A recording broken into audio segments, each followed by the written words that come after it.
Welcome.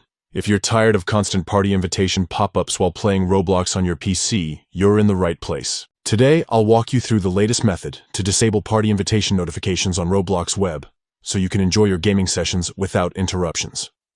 Let's get started. First, open up Roblox in your preferred web browser and log into your account. Once you're on the main page, look to the top right corner of your screen. You'll see a gear icon. This is your gateway to all the important settings. Click on that gear icon to open the drop-down menu. From the menu, select Settings.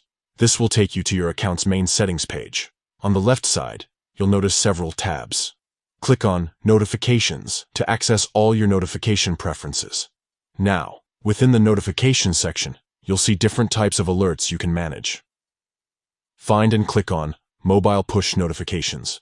Even though the name mentions mobile, this section also controls certain push notifications that can appear on your devices, including party invitations. Scroll through the list until you find the option for party invitation.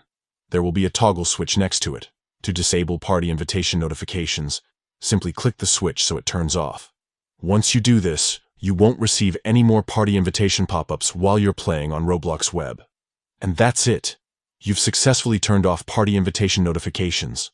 No more unexpected invites distracting you from your favorite games. If you ever want to turn them back on, just follow these steps again and flip the switch. Thanks for watching.